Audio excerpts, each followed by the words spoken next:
Magandang tanghali po. Oras na para sa maiinit na balita.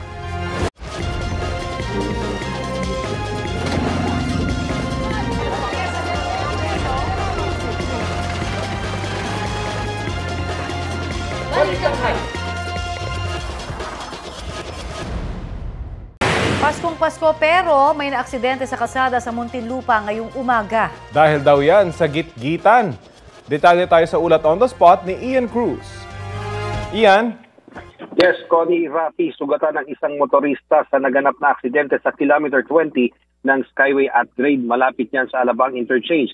Lumalabas sa tinatahak ng puting SUV ang southbound nang gitgitin umano ito ng isang jeep. Kaya pumasok sa laybay at tila lumipad. Patagilid itong bumagsak sa northbound at nahagip naman ang isang kotse. May sugat ang motorista sa likod at mga galos.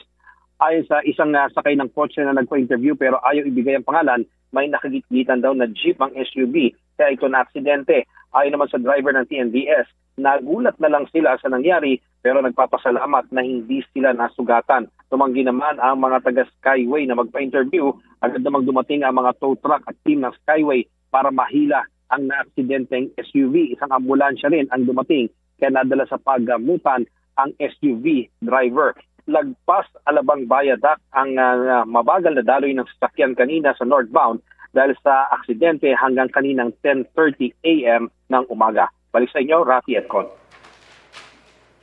Maraming salamat, Ian Cruz. Bad news pa muli na abala ang Christmas celebration ng mga taga-barangay 18 sa Caloocan nang magkasunog doon kagabi. Pero ang good news, nakaligtas naman po ang senior citizen na may-ari ng nasunog na bahay. Balitang hatid ni James Agustin. Nabulabog ang kasiyahan ng mga residente ng Tatampal Ali sa barangay 18 Caloocan nang sumiklab ang sunog bago mag-1:30 ng madaling araw kanina. Itinaas ng Bureau of Fire Protection ang unang alarma. Nasa 4 na fire truck nila rumisponde, bukod pa sa mga fire volunteer. Ang ilang bumbero pumesto na sa bubong para malapit ang mga pagbuga ng tubig. Tumulong na rin ang mga residente. Napula ang apoy matapos sa mahigit 20 minuto. Pagsilip ko, may usok na doon. Sinilip ko yung matanda, may apoy na siya doon sa dulo. Tapos yun na, sinigawan ko na yung matanda, ba't hindi kayo lumabas na kayo? Sabi ko, masunog. Tapos kinalampag ko na silang lahat dito. Lahat ng mga tao nagsisigaw na ako sa kanila. Sunog, sunog, sabi ko. Nakaligtas ang 84 na taong gulang na lola na may-ari ng bahay. Kwento niya, natutulog na siya nang mangyari ang insidente. Mag-isa lang din daw siya naninirahan doon. Nagising na lang ako, may apoy na. Malaki na. Saan niyo nakita apoy? Sa altar. Pansamantala siyang tumutuloy sa barangay hall ng barangay 18. Wala siyang nailigtas sa mga gamit. Sa katulad ko, napakahirap. Kasi pati pera ko doon nasunog. Oh, sa bag ko. Pati ID ko dito sa barangay, sunog yun. Sana kung mari lang, yung mga nakakargo sa buhay, kung mari lang matulungan ako. Kasi talagang wala akong nailigtas. Iniimbestigahan pa ng BFP ang sanhi ng apoy at kabuang halaga ng pinsala. James Agustin nagbabalita para sa GMA Integrated News. Magbaon na po ng payong para sa mga mamamasyal ngayong araw. Uulanin pa rin ang malaking bahagi ng bansa maghapon hanggang gabi. Ayon sa Pag-asa, shear line ang magpapaulan sa Metro Manila, Central Luzon, Calabar Zone, Bicol Region, Eastern Visayas at pati na sa Marinduque, Romblon, Occidental at Oriental Mindoro. Hanging amihan naman ang magpapaulan sa Cagayan Valley, Cordillera Administrative Region at Ilocos Region. Habang sa nalalabing bahagi ng bansa, easterlies ang magpapaulan. Batay naman sa Metro Weather, posible ang light to moderate rain sa malaking bahagi ng Luzon. Sa Timog Luzon naman, posible po ang intense hanggang heavy rains sa ilang lugar. Sa Visayas, maraming lugar ang posibleng makaranas ng light to moderate rain sa mga susunod na oras. May chance rin ng intense to heavy rains sa Mindanao. Malaki po ang posibilidad ng light to moderate rains pati na ang intense to heavy rains. Habang dito po sa Metro Manila, posible ang light to moderate rains. Nitong nagdaang mga araw hanggang bisperas ng Pasko, masungit na panahon na nga ang naranasan sa ilang lugar. Diyan po sa Oriental Mindoro, Quezon Province at Bicol Region. Balitang hatid ni Bea Pinlac. Magpapaskong isolated ang 5 barangay sa Del Gallego, Camarines Sur. Halos walang tigil ang ulan doon kaya rumagasa na ang baha sa 2 spillway sa bayan. Inabutan din ng baha ang ilang lugar sa Lupi. Ang mga alagang baboy roon kinailangan tuloy ilipat sa mas mataas na lugar. Nakaranas din ng pag-ulan ang ilang bahagi ng Albay kabilang ang Santo Domingo at Legazpi City. Imbis na maging abala sa Noche Buena ang ilang residente roon, natuon ang atensyon nila sa pagtataas ng mga gamit matapos pasukin ng baha ang mga bahay. Nagmistulang ilog naman ang kalyeng yan sa Atimonan, Quezon dahil sa pag-agos ng baha. Pati mga bahay, pinasok din ng tubig. Sa bayan ng Perez, hindi madaanan ang spillway dahil sa pag-apaw ng tubig.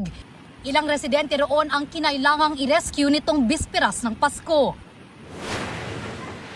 Saglit ding nakaranas ng pagbaha ang ilang kalye sa bayan naman ng Lopez. Ang ilang lugar sa Baco Oriental, Mindoro, lubog din sa baha dulot ng ilang araw na pag-ulan. Posibleng abutan na raw ng 2025 ang pagbaha, kaya nagdeklara na ng state of calamity ang LGU. Namahagi na ng tulong ang lokal na pamahalaan at DSWD sa mga apektadong residente. Bea Pinlac, nagbabalita para sa GMA Integrated News. 25 na ang naitalang firework-related injuries ng Department of Health. Ang bilang na yan ay mula noong December 22 hanggang kahapon, bisperas ng Pasko. 23 sa mga nabiktima ng paputok ay lalaki, 2 naman ay babae. Karamihan sa kanila ay edad 19 na taon pababa. Ang bilang na yan mas marami kesa sa 6 na kaso sa parehong mga araw noong 2023. Paalala pong muli ng mga otoridad, huwag nang gumamit ng paputok. I-report sa mga otoridad kung may iligal na gumagamit at nagbebenta ng paputok. Huwag ding pulutin o sindihan ang mga paputok na nakakalat sa kalsada. At bantayang maigi ang mga maliliit na bata para maiwasang maisubo ang mga paputok. Mahigit 4 na raang boga ang sinira ng mga otoridad sa Rizal. Ayon sa Provincial Police Office, nakumpiska ang mga yan sa kampanya nilang Ligtas Paskuhan. Ilan sa mga nakumpiska ay gawa sa PVC pipe, lata ng mga sardinas, plastic bottles at laruang baril. Magpapatuloy raw ang operasyon ng pulisya at pagmumultahin ang sinumang mahuhuling gumagawa, gumagamit o nagbebenta ng mga iligal na paputok. Mga kapuso, ingatan ang inyong mga Christmas at year-end bonus lalo't talamak na naman ang iba't ibang panloloko, gaya ng cryptocurrency investment scam. Ayon sa Cybercrime Investigation and Coordinating Center o CICC, nag-iba raw ng modo sa mga scammer. Nagbukas umano ang mga ito ng digital accounts na madali raw burahin o deactivate oras na magdeposito ng pera ang kanilang mabibiktima. Base sa kanilang monitoring, milyong-milyong piso na raw ang nawala sa depositors ng ilang bangko sa nakalipas na mga araw, pero marami raw ang hindi nagsusumbong sa mga otoridad. Paalala ng CICC sa publiko, pag-isipang mabuti bago mag-invest. Tiyakin ding nasa pamamahala ng Bangko Sentral ng Pilipinas ang digital currency accounts. Sa mga nabiktima naman ng scam, maaaring tumawag sa hotline ng Interagency Response Center ng 1326. Ikinatuwa ng ilang senior citizen na hindi na kailangan ng purchase booklet para makapag-discount sila sa bibilhing gamot. Pero may agam-agam dito ang ilang doktor. Balitang hatid ni Maki Polido. Effective immediately, inutos ng Department of Health na hindi na kailangang magpresenta ng booklet ang senior citizen para makakuha ng 20% discount sa bibilhing gamot. Laman yan ang administrative order na nilagdaan ni Health Secretary Ted Herbosa. Ang kailangan nilang ipresenta sa butika, reseta at anumang government ID na nakasulat ang date of birth. Sa reseta na isusulat ng pharmacist kung ilang gamot na ang nabili sa prescription ng doktor. Tinanong ni Secretary Herbosa ang ating mga abogado, yung bang senior citizens booklet, meron ba yung requirement sa tinatawag na statutory law? Hindi naman nakasulat na required ang ating purchase booklet. Malaking bagay. Kasi hindi mo masasabi talagang, syempre senior ka na, no, makakalimutin ka na, natural na yun eh. It goes with the age. Pabor po ako dyan kasi minsan nakalimutan ko yung booklet. Si Lola Emelina, ilang beses na raw naranasang pagdating sa butika, hindi pala niya dala ang booklet. Malaki kasi yung booklet, yung reseta po, kahit itupi mo lang, ilagay mo na sa pitaka mo, okay na. Yung booklet hindi po dito kasya. Pero ang mga napagtanungan naming mga butika hindi alam o di pa ipinatutupad ang utos ng DOH. Hindi pa rin alam ng mga senior citizen na inabutan naming bumili ng gamot na nalimutang dalhin ang kanilang booklet. Tulad ni Lola Marian, sa halip na pang isang buwan, pang ilang araw muna. Bumili na rin ako ng pang-maintenance ko kasi kailangan ko pero hindi ko na-avail yung senior discount. Kung okay ito sa mga nakausap naming senior citizen, may agam-agam ang isang nakausap naming doktor. Pwedeng kasing maano yun ma-fake nila yun Unlike yun sa booklet na issued by the government. So matitrail nila kung ilan yung tablets na dispense. Sabi ng DOH, kaya namang alamin ng mga pharmacist ang peking reseta. Ayaw na lang niya masyadong idetalye kung paano ito. Ang pinakamatibay na security feature ng isang reseta ay ang tamang pagkasulat sa reseta. Tinuturo ito both sa medical school and also sa pharmacy school. Meron kaming mga paraan na pag nakita namin yung reseta, alam namin kung peke o hindi. Maki Pulido nagbabalita para sa GMA Integrated News.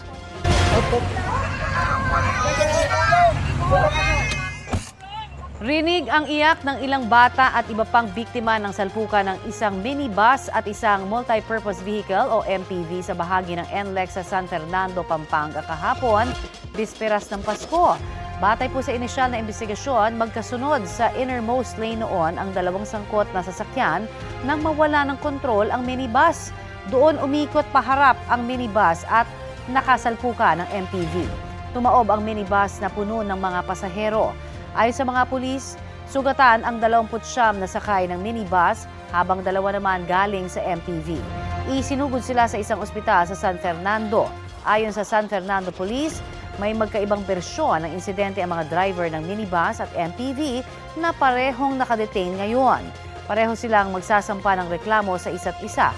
Ang aksidente nagdulot ng traffic na tumagal ng 2 oras bago maibalik sa normal. Sa kalsada sinalubong ng ilang pamilya sa isang barangay sa San Juan ang Pasko matapos magkasunog sa kanilang lugar.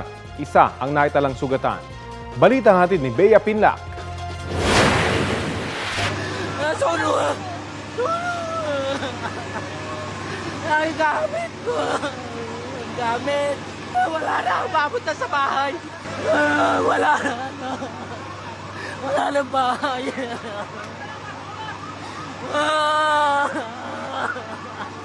Mga gamit na doon lahat! Pati pera! Lahat na! Tila gumuho ang mundo ni Jay habang nakikitang nasusunog ang kanilang bahay sa loob ng isang compound sa Barangay Batis, San Juan kahapon, bisperas ng Pasko. Nagsimula raw ang apoy sa katabi nilang bahay, pasado 10:30 ng gabi. Bumalik ako sa bahay para sana isalba ko yung mga gamit ko sa second floor. Kaso umakyat ako sa hagdan, hindi ko na kaya kasi sobrang kapal ng usok. Parang sukit na ako. So umatras ako hindi ko alam anong gagawin ko Kasi kahit gusto kong iligtas yung mga gamit ko sa taas, hindi ko na kaya kasi sobrang kapal ng usok. Laking pasasalamat pa rin daw niya at ligtas silang nakalabas ng kanyang pamangkin. Kasama sila sa 3 pamilyang apektado ng sunog na umabot sa first alarm. Hindi bababa sa 4 na truck ng bombero ang kinailangang rumisponde. Pansamantalang pinalabas ng compound ang iba pang residente na napilitang salubungin ang Pasko sa may kalsada habang umuulan. Nagtagal ng kalahating oras ang sunog bago ito tuluyang naapula. Medyo maulan po ngayon, nakakasagabal sa operation. Looban at maraming taong nakatira dito sa loob. So, siyempre mga tao paglabas, ang bumbero naman papasok. Isa raw ang nasugatan sa insidente ayon sa BFP. Nakita niya kasi na may bumagsak na aircon, pero yung aircon sumabog at yun ang naging sanhi kung bakit siya nagtamo ng sugat sa kanyang tuhod. Inaalam pa ng BFP ang sanhi ng apoy na nagsimula raw sa second floor ng isa sa mga bahay na natupok. Medyo malungkot siya pero buti na lang wala pa kaming handa sa walang nasunog na. Saka medyo luma na rin yung bahay. Meron ko electrical wiring. Kasi matagal na rin siyang hindi na maintain yung electrical system ng bahay. Wala namang may kagustuhan nung nangyari. Bea Pinlac, nagbabalita para sa GMA Integrated News. Ito ang GMA Regional TV News. Balita sa Luzon mula naman sa GMA Regional TV. Sa pool sa CCTV ang pagbangga ng isang tricycle sa nakaparadang sasakyan sa Lawag, Ilocos Norte. Chris, ano ang dahilan ng aksidente? Connie, bigla raw nahilo ang driver ng tricycle kaya siya nawala ng kontrol sa manibela. Yan at iba pang mainit na balita hatid ni Jasmine Gabriel Galban ng GMA Regional TV. Matahimik ang lugar kung saan nakaparada ang sasakyang yan sa Lawag, Ilocos Norte nang biglang bumangga roon ng isang tricycle. Ayon sa driver ng tricycle, nakaramdam siya ng pagkahilo kaya nawala ng kontrol sa manibela. Hindi rin daw niya napansin na nakaparada ang sasakyan. Nagkaayos naman na magkabilang panig. Nakita sa likod ng kanilang bahay ang bangkay ng isang 74 anyos na babae sa barangay Dinuede West sa Cervantes, Ilocos Sur. Sumuko sa pulisya ang 24 anyos niyang anak, dalang kahoy na panggatong na naipalo raw niya sa ulo ng ina sa gitna ng kanilang pagtatalo. Nahaharap siya sa reklamong parricide. Ayon sa pulisya, posibleng magrekomenda ng medical examination ng korte sa biktima. Jasmine Gabriel Galban ng GMA Regional TV, nagbabalita para sa GMA Integrated News. Nagbabala naman ng PHIVOLCS sa pag-agos ng lahar mula sa Bulkang Mayon sa Albay dahil sa pagbuhos ng ulang dulot ng shear line. Ayon sa PHIVOLCS, posibleng dumaloy ang lahar sa mga ilog at drainage areas sa paligid ng bulkan. Kabilang dyan ang 12 lugar sa Albay. Kaya payo ng PHIVOLCS sa mga komunidad at LGU maging handa sa anumang panganib mula sa bulkan. Patuloy ding i-monitor ang lagay ng panahon dahil sa posibleng epekto nito. Sa ngayon, nananatili sa Alert Level 1 ang Mayon Volcano. Ibig sabihin bawal pumasok sa 6-kilometer permanent danger zone at ang pagpapalipad ng anumang sasakyang panghimpapawid malapit sa crater ng bulkan. Paskong Pasko nga pero maulang panahon ang sumalubong sa maraming lugar sa bansa. Posible bang magtuloy yan ngayong araw? Alamin natin kay Pag-asa Weather Specialist Veronica Torres. Welcome at maligayang Pasko, Ma'am Veronica. Maligayang Pasko din po, Sir Rafi, pati na rin po sa ating mga taga-subaybay. Opo, ano po yung magpapaulan sa malaking bahagi ng bansa? Unahin po natin yung Luzon. Kung sa may Luzon po, nakikita natin na pag sa Northern Luzon area, Northeast monsoon o amihan yung nagpapaulan, pero sa other places like Metro Manila, Central Luzon, Calabarzon, Bicol Region, kabilang na nga rin Marinduque, Romblon, Occidental at Oriental Mindoro, shear line naman po ang nagpapaulan. Itong mga yung amihan, shear line at yung easterlies, magkakaiba ho ba yung lakas ng ulang dala ng mga ito? Opo, sa shear line po, posible pa rin naman po ang moderate to heavy rains at kapag shear line po kasi mga isolated yung mga thunderstorm. Although pag easterlies, posible pa rin naman maging maulan pero less likely or mababa yung chance na magdudulot ito ng mga malalakas na pag-ulan. Although sa northeast monsoon, nagiging posible rin naman mga moderate to heavy rains pero walang thunderstorm na ina-expect kapag northeast monsoon po. Opo. Paano po yan? Maraming gustong mamasyal. Hanggang kailan ba yan maulan na panahon? Inaasahan po natin kung sa atin sa Metro Manila at malaking bahagi ng Luzon, until tomorrow, posibleng maging maulan pa nga rin.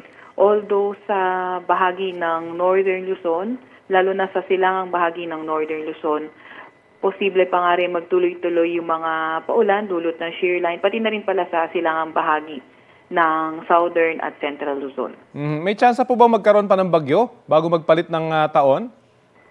Sa ngayon po, dahil po may around more than 7 days pa rin tayo, at least in the next 24 to 48 hours, mababa yung chance na magkaroon ng bagyo, pero yung mga low pressure area, hindi po natin ruled out na kung magkaroon man po bigla-bigla. At dahil din po sa pagulan, iramdam na natin yung ginaw. Ang tanong lang, ilalamig pa po ba itong panahong ito? Opo, usually po, posible pa rin pong lumamig pa, lalo na tuwing January natin nare-record yung pinakamababang temperatura po natin. January or hindi kaya first part ng February. Pero ngayong buong araw, dapat magbaon po ng payong. Tama po kayo, Sir Rafi. Maraming salamat po at maligayang Pasko dyan po sa Pag-asa. Salamat din po. Merry Christmas po. Si Pag-asa Weather Specialist Veronica Torres.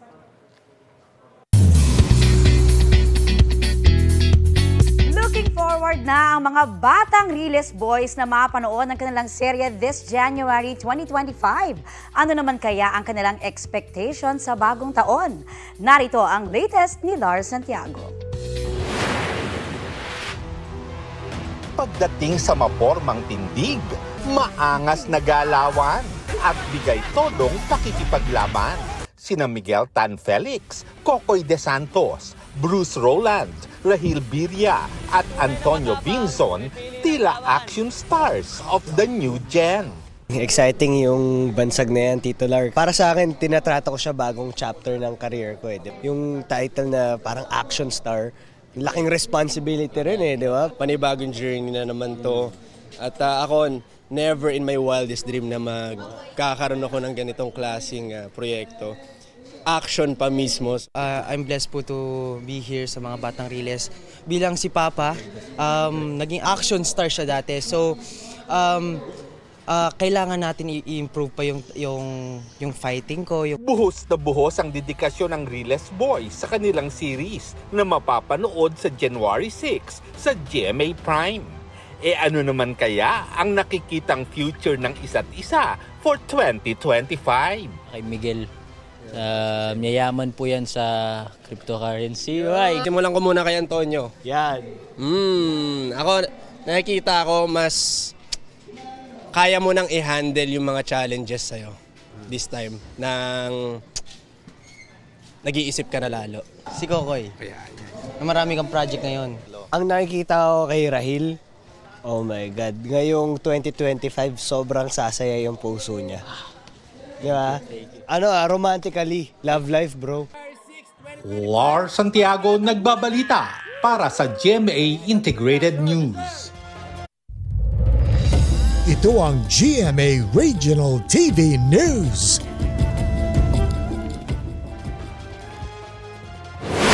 Ito na ang mga balita ng GMA Regional TV. Kasama si Cecil Kibod Castro. Cecil? Rafi, tinamaan daw sa lieg ang biktima ng kable na sumabit at napigtas ng isang truck. Ang miinit na balita hatid ni Cyril Chavez ng GMA Regional TV. Oh my goodness, walang ulo.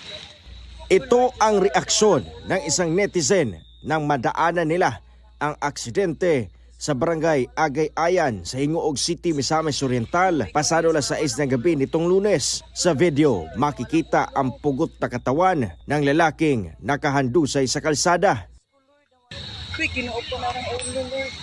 Natukoy sa investigasyon na isang lalaking Indian ang biktima na nakaangkas sa isang motorsiklo. Nakasunod sila sa isang wing van na aksidenteng nakapigtas sa isang wire ng kuryente. Tumama ang kable sa leeg ng biktima na agad niyang ikinamatay. Tinutugis na ng mga pulis ang tumakas na driver ng truck.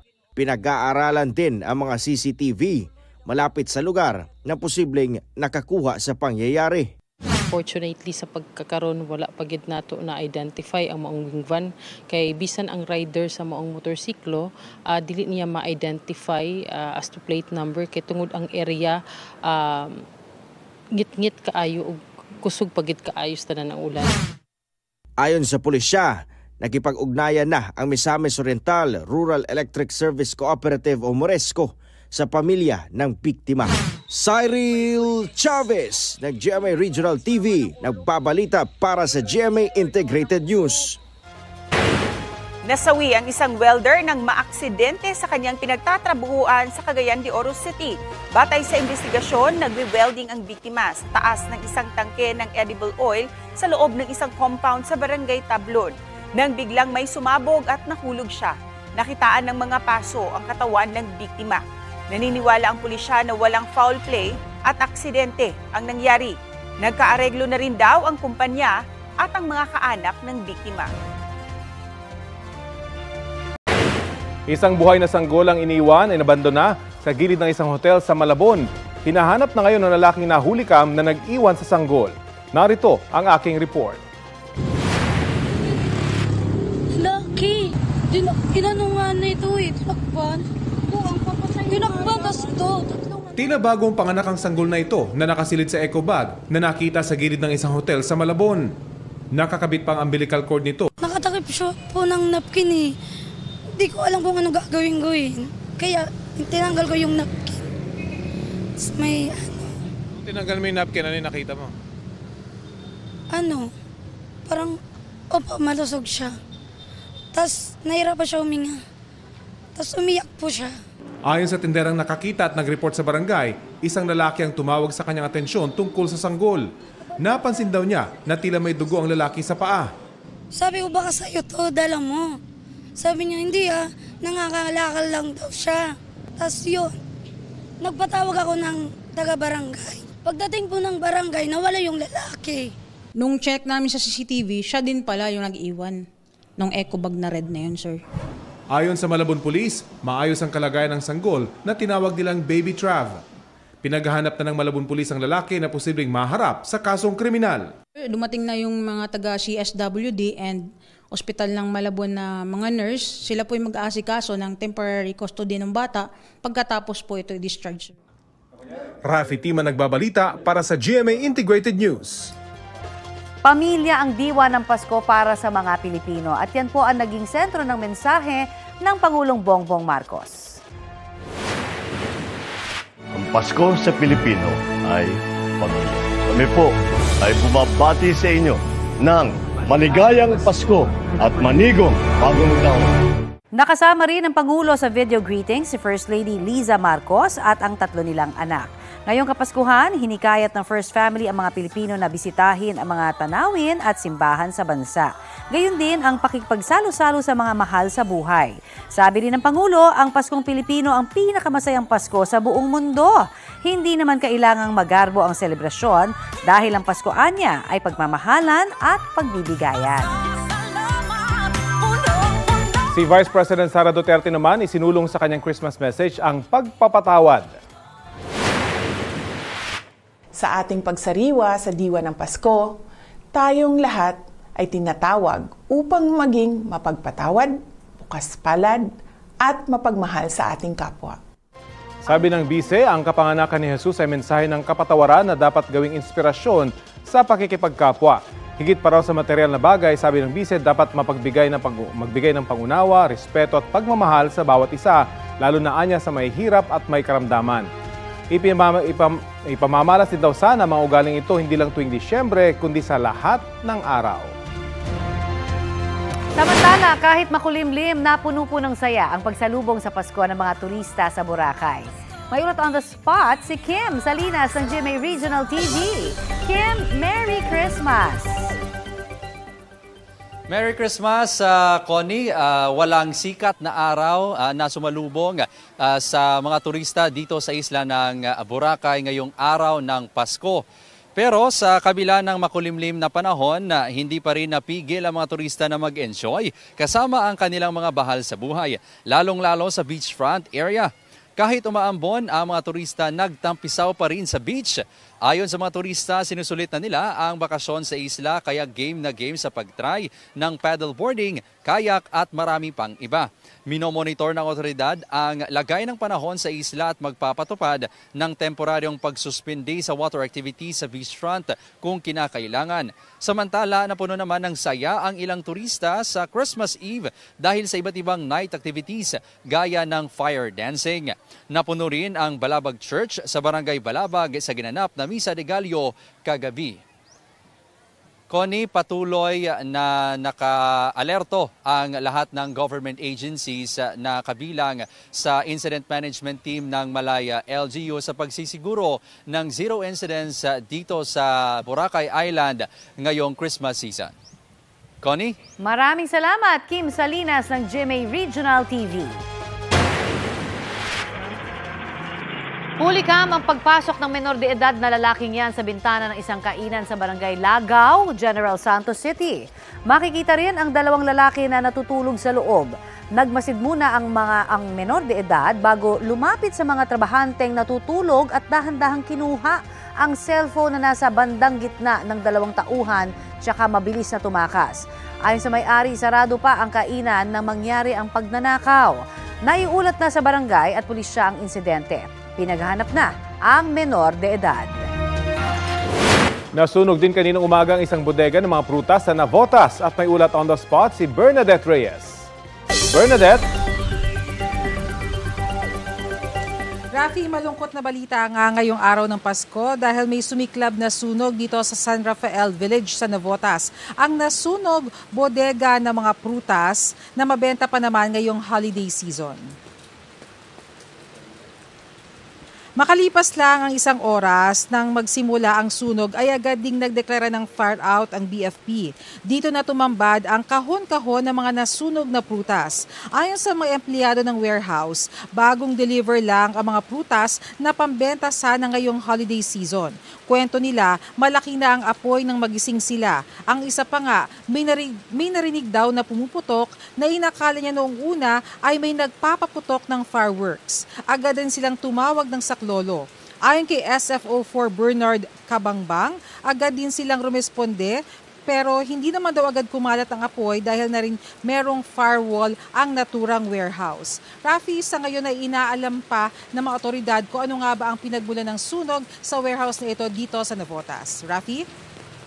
Maraming salamat, Bernadette Reyes. Spotted sa isang mall sa Pasay ang the one and only Mariah Carey.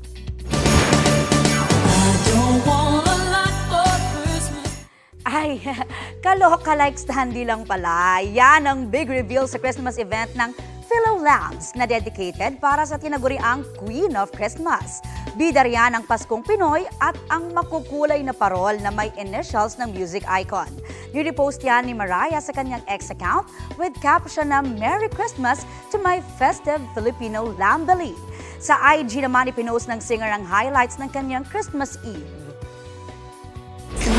Tell me if he really cares, 'cause I can't give it all away if he won't be here next year. Yan naman ang surprise Christmas drop ni American singer-actress Ariana Grande.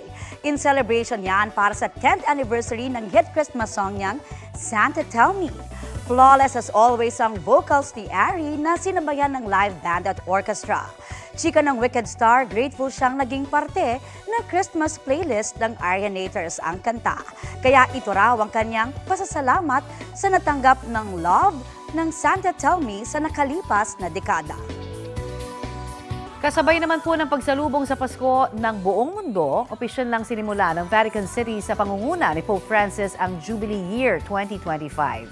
Balitang hatid ni Bea Pinlac.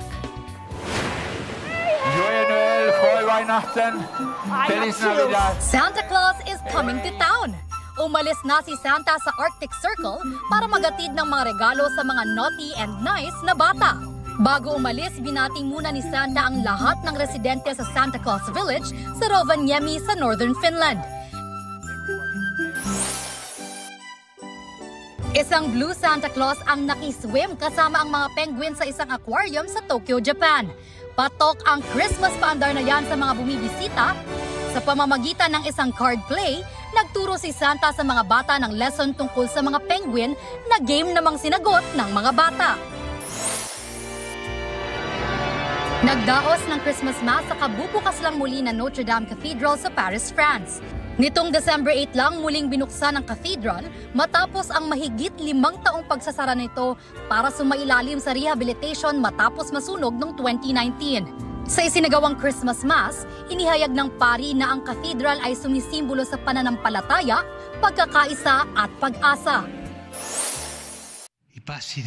Sa bisperas ng Pasko, pinangunahan ni Pope Francis ang Jubilee 2025 sa pagbubukas ng Holy Door sa St. Peter's Basilica sa Vatican City. Sumisimbolo raw yan sa hope and redemption. Ang tema ng Jubilee ngayong taon ay pag-asa sa pagtugon sa mga problema ng mundo gaya ng gutom, kahirapan at gera. Ang mga dumadaan sa Holy Door ay sinasabing mabibigyan ng kapatawaran sa kanilang mga pagkakasala. Mahigit 32 million pilgrims ang inaasahang dadayo sa Jubilee na magtatagal hanggang January 6, 2026. Bea Pinlac, nagbabalita para sa GMA Integrated News. Bibisita ngayong araw sa Correctional Institution for Women ng Pamilya Veloso para magpasko kasama si Mary Jane. Balita natin ni Joseph Moro. Ang Pasko ay para sa pamilya, sabi nga, at ramdam na ramdam yan ngayong buwan ng Pamilya Veloso na pinayagan ng Bureau of Corrections of Bucor na bumisita kay Mary Jane Veloso. Kaya naman ang kanyang mga magulang excited na. Nakahanda na nga ang mga t-shirt at ilang mga gamit na hiniling ni Mary Jane. Kahit sa aling Celia, may inihanda na ring susutin niya. 14 na Paskong hindi nakasama ng pamilya si Mary Jane simula nung makulong ito sa Indonesia noong 2010. Kala namin mamamatay na kaming mag-asawa. na hindi na namin makikita si Mary Jane, hindi na namin makakapiling. Pero ayun, prebigyan kami, himala ng Diyos. Babawi kami talaga maghapon. Baka palagay ko, hindi ko na mabitiwan yung aking anak lalo na pagka malapit na yung uwian namin. Bibit-bitin din nila ang ilang mga pagkaing ni-request ni Mary Jane. Tinumis, sinigang na baboy, spaghetti, at saka yung salad, puto. Lampas 20 mga kapatid at ibang mga kamag-anak ang dadalaw kay Mary Jane. Kasama na ang dalawa niyang anak na luluwas mula sa Nueva Ecija. Pero mahigpit ang regulasyon ng Bucor sa pagbisita, bawal ng litrato o video sa reception area ng Correctional Institution for Women sa Mandaluyong. Pinayagan naman sila magdala ng handa pero hindi na mga regalo. Ipinapaalala pa rin ng estado ni Mary Jane bilang person deprived of liberty. Pero sa harap ng selebrasyon, may isang Christmas wish ang pamilya Veloso sa Pangulo. Maawa na kayo sa aking anak dahil nagdusa naman na po ng katagal-tagal na panahon. Ito na po, iregalo na po ninyo sa amin para makapiling na namin po siya. Ayon sa mga abogado ni Mary Jane, wala nang legal na hadlang para mabigyan ng executive clemency si Mary Jane matapos pumirma ang Pilipinas at Indonesia ng transfer agreement kung saan matapos maibaba ang sentensyang bitay sa panghabang buhay na pagkabilanggo ay dito na sa Pilipinas bubunuin nito ang parusa. I read very carefully yung statement ng coordinating ministry. It says that the responsibility for the rehabilitation, remission, or clemency is now passed on to the Philippine government, and they will respect that. Sa bahagi ni BBM, it can demonstrate decisiveness, no? It can also demonstrate ahead of one's country's empathy, mercy, sense of justice. Wala pang bagong pahayag ang Malacanang kung bibigyan ng clemency si Mary Jane. Tradisyon naman ng Bureau of Corrections na magpalaya ng mga persons deprived of liberty tuwing Kapaskuhan tulad ng mga umikliang sentensya dahil sa Good Conduct Time Allowance. Joseph Morong nagbabalita para sa GMA Integrated News. Kakuha ng CCTV sa Compostela, Davao de Oro, pasakay ang babae na yan sa sasakyan, may bitbit siyang bag na may lamang pera at ine-escorta ng isang security guard. Pero hindi pa nakakasakay ang babae, lumitaw ang isang lalaki at tinutukan ng baril ang security guard. Sa takot, pumasok ang babae sa sasakyan. Nagpambuno ang gwardya at lalaki hanggang sa mabaril ang gwardya. Lumitaw naman ang isa pang lalaki na nagtungo sa babae at tinangay ang bag. Tinangay din ang shotgun ng security guard. Tumakas sa mga suspect sakay ng motorsiklo. Dead on the spot ang gwardya matapos tamaan ng bala ng baril sa kanyang dibdib. Batay sa investigasyon, napag-alaman ng teller na bangko ang babae sa video. Galing siya sa pag-pick up ng pera mula sa kanilang kliyente. Nasa mahigit 3 milyong piso ang halaga ng perang natangay. Paniwala ng mga pulis, hindi lang 2 ang suspect. Patuloy ang pagtugis sa mga suspect. Balak daw ng Armed Forces of the Philippines na bumili ng missile platform bilang pangdepensa sa bansa. Isa sa mga posibleng bilhin ay ang missile system ng Amerika na inaalmahan ng China. Balitang hatid ni Chino Gaston. Bukod sa mga karagdagang barko, eroplano, mga unmanned aerial vehicles at radar systems, nais ng AFP na bumili ng missile system para maidepensa ang exclusive economic zone ng bansa.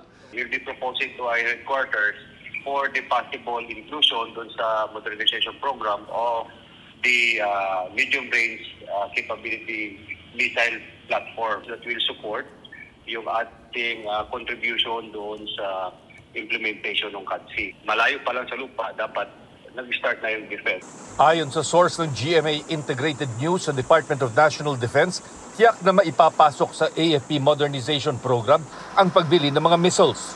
Problema na lang daw kung anong klaseng missile system ang bibilhin dahil tiyak na aalmahan ng China ang pagbili ng anumang missile system na kayang abutin ang coastline ng southern China. Isa sa mga posibleng platforms na tinitingnan ay ang Typhoon missile launcher system ng US na ilang beses nang ginamit sa pagsasanay ng US at Pilipinas at nananatiling nakadeploy sa Northern Luzon. Sa isang pahayag, nagbabala ang China na posibleng pag-ugatan ng anilay arms race sakaling bilhin ng Pilipinas ang Typhoon missile system ng US. Ang kailangan daw ng rehiyon ay kapayapaan at kaunlaran, hindi gulo o armas.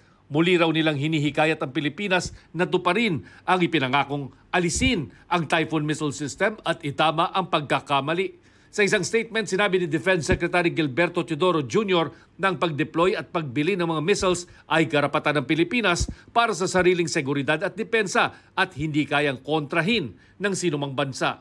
Kung nais raw talaga ng China na pahupay ng tensyon sa rehiyon, dapat itigil nito ang mga pagbabanta, panggigipit, panghingialam at alisin ang kanilang mga barko mula sa EEZ ng Pilipinas. Chino Gaston nagbabalita para sa GMA Integrated News.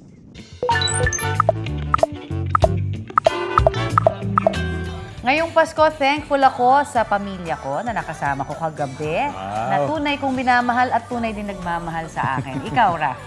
Ako, pinagpapasalamat ko, thankful ako kay Maris. Yes, and of course sa mga blessings ko na natanggap sa buong taon. Ay, kinilig ako. Tinanong din namin ng netizens, anong gusto mong ipagpasalamat ngayong Pasko? Yes, at ang pinagpapasalamat ni Girlie Francisco, yung kaligtasan nila dahil hindi sila binaha sa kabila ho ng pag-ulan. Thankful naman sa Diyos si Sarah Jane Pupanes sa patuloy na paglaban ng kanyang papa na isang dialysis patient para makarecover. Nagpapasalamat naman si Jake Aranzado na isang semester na lamang ay gagraduate na siya. Good job! Kahit naman walang magarbong handa, very thankful si Jervil Santos na kumpleto ang kanyang pamilya ngayong Pasko. Mga kapuso, makisali po sa aming online talakayan sa iba't ibang issue. Kung may nais din kayo maibalita sa inyong lugar, mag-PM na sa Facebook page ng Balitang Hali.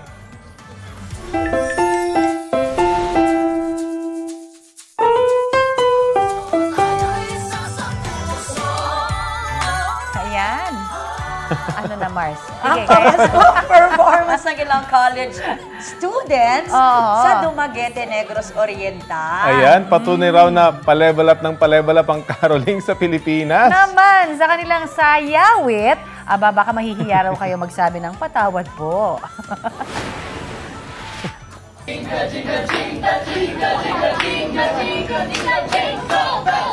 Thank you, thank you. Ang gagaling ninyo. Aba talaga naman no dull moments sa caroling. Simula intro hanggang ending. Sasama kita sa caroling ko, Mars. Merong stunts, dance breaks at Zumba session. May nag-ala gymnast din sa mga tumbling at twirling na may kasama pang props. Mga Pinoy yan kaya garantisado rin ng vocals. Ang video ay may 4.4 million na ang views. Trending! Ang galing mo, Mars, ha? Oo, diba? Sa caroling. Promise, gusto ko yung may modern na equipment, ha? May mic na tayo. Ayan. At may pa-gym na.